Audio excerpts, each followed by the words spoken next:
और ये कहना कि कोई पैरासूट से आया है, कि कोई एरोप्लेन से आया है, ये जनता को भ्रमित करने की राजनीति है। अगर यही मापदंड लगाया जाए तो श्रीमान तेजस्वी जी खुद ही, वो भी तो पैरासूट से ही आए। उन्होंने कौन सा संघर्ष किया है 90 के दशक में, या फिर मतलब कि 2005, 2008 और 2010 में? वो तो क्रिकेट खेलते थे। श्री अरुण भारती जी को जो टिकट मिला है वो उनके सूझबूझ, उनकी कर्मठता और उनके विगत 8-10 साल के संघर्षों की वजह से मिला है। एक युवा अनुभवी कब होता है? क्या कोई युवा को आपने अनुभवी देखा है? जो अनुभवी होगा वो युवा कैसे होगा? तो युवा जो होता है वो तो, उसको तो अनुभव होता ही नहीं है, उसी को तो युवा कहते हैं।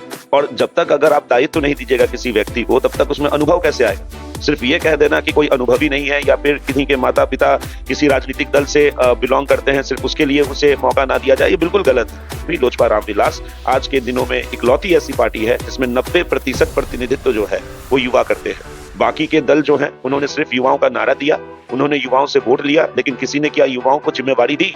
हमारे नेता आदरणीय श्री चिराग पासवान जी ने युवाओं को, बिहार के युवाओं को बढ़ाने का काम किया है, और इसी तर्ज पे टिकट्स का सिलेक्शन इस बार हुआ है। जितनी भी टिकट्स मिली, उस टिकट्स में हम लोगों ने एक जनरेशनल शिफ्ट करने का प्रयास किया है। बिहार को युवा ही आगे लेके जा सकते हैं, ये हमारा मानना है। इसका मतलब ये नहीं है कि पार्टी में अगर टिकट किसी वरिष्ठ नेता को नहीं मिला तो उनकी बात नहीं सुनी जाती है। पार्टी सिर्फ चुनाव लड़ने भर के लिए नहीं होती है, पार्टी देश सेवा के लिए बनी होती है, पार्टी जो होती है समाज सेवा के लिए बनी होती है। और रैली हो रही है वो माननीय श्री प्रधानमंत्री जी एनडीए के नेता के तौर पे कर रहे हैं, और जब वो एनडीए गठबंधन के नेता हैं, उनके लिए सारी सीटें एक समान है, चाहे वो जमुई हो, चाहे वो हाजीपुर हो, चाहे वो कोई भी सीटें।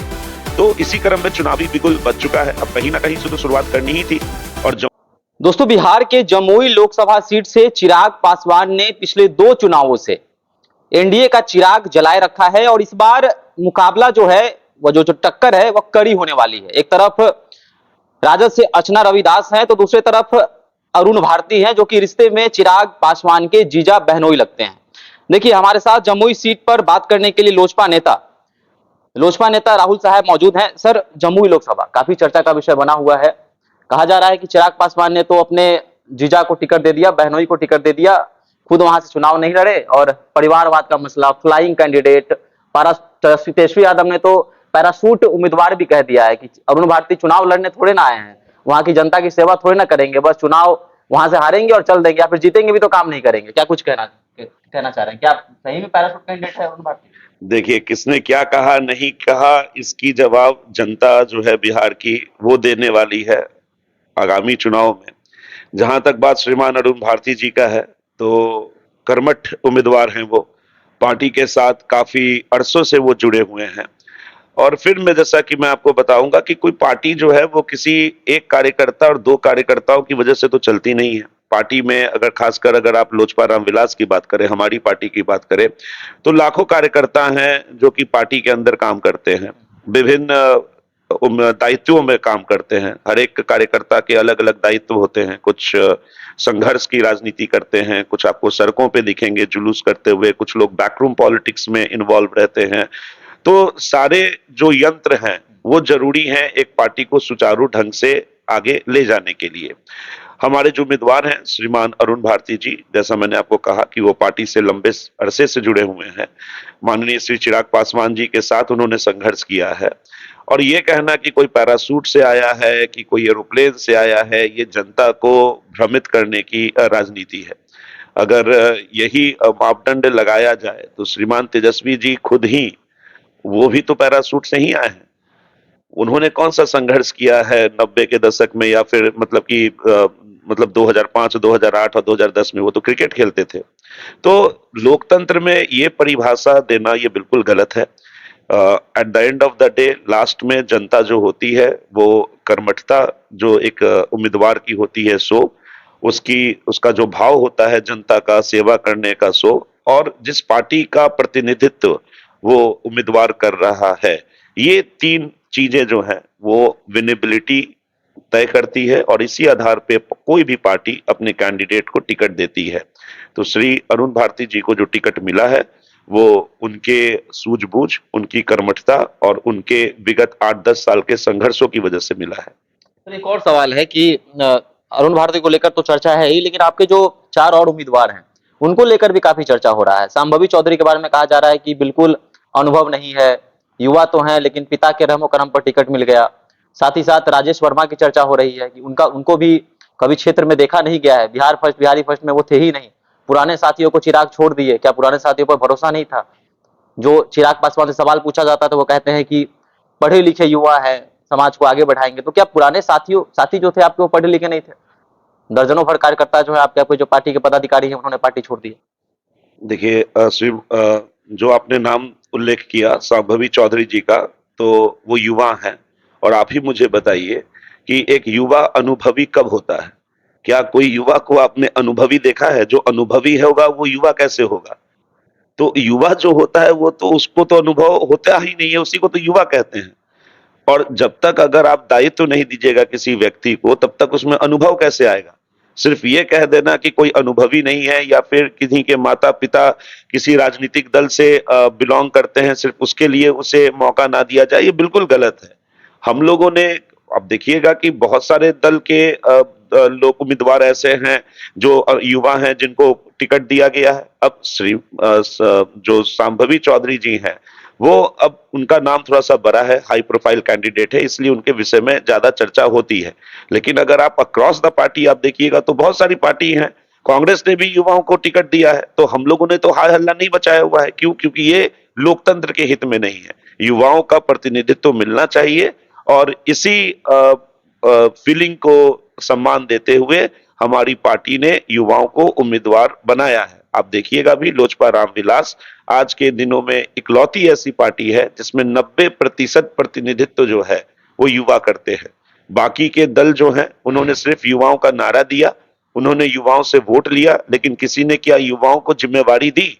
हमारे नेता आदरणीय श्री चिराग पासवान जी ने युवाओं को, बिहार के युवाओं को बढ़ाने का काम किया है और इसी तर्ज पे टिकट्स का सिलेक्शन इस बार हुआ है। तो चर्चा ये भी है कि युवाओं को टिकट, युवा जो है सालों भर चिराग पासवान के लिए काम तो करते हैं, पार्टी के लिए काम करते हैं, लेकिन ये भी सवाल उठ रहा है कि काम करे युवा, सारा कुछ करे युवा, लेकिन टिकट जो है नेताओं के बेटे बेटियों को मिल जाता है। ये भी सवाल उठ रहा है कि क्या कार्यकर्ता सिर्फ दड़ी बिछाने के लिए हैं, क्या झंडा ढोने के लिए? देखिए, पहली बात तो ये कि किसी भी कार्यकर्ता को किसी भी तरीके का लोभ और लालच नहीं होना चाहिए। अगर वो सही में कर्मठ कार्यकर्ता है और किसी पार्टी से जुड़ा हुआ है, उसकी विचारधारा से जुड़ा हुआ है, तो एक कार्यकर्ता की कर्मठता, एक कार्यकर्ता का समर्पण किसी पार्टी के विचारधारा और उसके नेता के साथ होना चाहिए, ना कि राजनीतिक लोभ और लालच के लिए। पहली बात तो ये। दूसरी बात ये कि जहां तक आपने बात बताया युवाओं का, कि देखिए मैंने कहा ना कि पार्टी में ऐसे लाखों कार्यकर्ता हैं जो काम करते हैं और सभी कार्यकर्ताओं का सम्मान है। सभी कार्यकर्ता जो है वो एक समान है हमारी पार्टी में। अब जाहिर सी बात है कि जब चुनाव आता है तो ऐसा तो नहीं है कि 500-600 टिकट्स मिलते रहते हैं। जितनी भी टिकट्स मिली उस टिकट्स में हम लोगों ने एक जनरेशनल शिफ्ट करने का प्रयास किया है।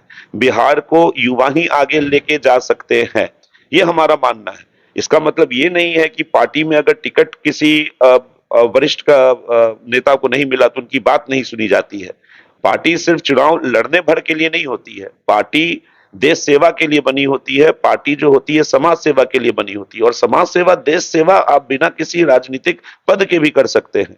तो ये जो डिसीजन, ये जो निर्णय लिया गया है, ये बिल्कुल ही एक पॉजिटिव निर्णय लिया गया है हमारी पार्टी के द्वारा। युवाओं का प्रतिनिधित्व बढ़ाया गया है। और आप देखिएगा भी कि आने वाले दिनों में जिस तरीके से हमारे साथ, हमारी पार्टी के साथ बिहार के युवा जुड़ रहे हैं, इस फैसले की वजह से हमें युवाओं का समर्थन और भी मिलेगा। भविष्य में बिहार के और भी युवा हमारी पार्टी के साथ जुड़ेंगे, क्योंकि उनको एक संदेश गया है कि लोजपा रामविलास में युवाओं की बात सुनी जाती है। वो युवा जिसको समाज में लोग अनुभवहीन कह के जिनकी बातों को ठुकरा देते हैं, हमारी पार्टी वैसी आवाजों को सम्मान देने का काम की है और इसी के तर्ज पे इस बार का टिकट वितरण किया गया है। चुनावी यात्रा में प्रधानमंत्री सबसे पहले जमुई ही जाते हैं, तो क्या मोदी जी को भी ये लग रहा है कि जमुई में काम करने की जरूरत है, जमुई में थोड़ा ध्यान देने की आवश्यकता है, क्योंकि अरुण भारती थोड़ा कमजोर कैंडिडेट हैं, वहां पर मोदी जी चले जाएंगे तो माहौल कुछ अलग हो जाएगा। और जब से मोदी जी आए अरुण भारती का चेहरा भी खिला हुआ है। ये प्रधानमंत्री जी प्रधानमंत्री हैं, वो देश के किसी भी कोने में जा सकते हैं। ये प्रश्न उठाना कि वो जमुई ही क्यों आए, मुझे नहीं लगता है कि ये सही है। वो प्रधानमंत्री हैं, पहली बात तो ये। दूसरी बात ये कि आदरणीय श्री प्रधानमंत्री जी प्रधानमंत्री होने के अलावा हमारे एनडीए गठबंधन के नेता भी हैं। तो ये जो रैली हो रही है वो माननीय श्री प्रधानमंत्री जी एनडीए के नेता के तौर पे कर रहे हैं, और जब वो एनडीए गठबंधन के नेता हैं उनके लिए सारी सीटें एक समान है, चाहे वो जमुई हो, चाहे वो हाजीपुर हो, चाहे वो कोई भी सीटें हो। तो इसी क्रम में चुनावी बिगुल बज चुका है। अब कहीं ना कहीं से तो शुरुआत करनी ही थी, और जमुई एक नक्सल प्रभावित क्षेत्र भी रहा है। वहां श्रीमान प्रधानमंत्री जी का आना कहीं ना कहीं नक्सलियों लोगों को संदेश भी देता है कि यहाँ पे भारत सरकार का तंत्र काफी मजबूती से काम कर रहा है। तो मुझे नहीं लगता कि श्रीमान प्रधानमंत्री जी का जमुई आने को किसी और तरीके से देखना चाहिए। ये एक चुनावी रैली थी जो बिल्कुल सफल भी रही। और जहां तक बात अगेन हमारे प्रत्याशी श्री अरुण भारती जी का है, कर्मठ उम्मीदवार हैं, मेहनती उम्मीदवार हैं, कैंप कर रहे हैं। अगर आप जाके उनको उनकी कैंपिंग को कवर भी कीजिएगा तो आप देखिएगा किस तरीके से जमुई की महान जनता हमारे उम्मीदवार श्रीमान अरुण भारती जी के साथ जीत रहे हैं, मतलब जुड़ रही है। और इस बार भारी मतों से जमुई के आने वाले जो सांसद होंगे वो श्रीमान अरुण भारती जी ही होंगे।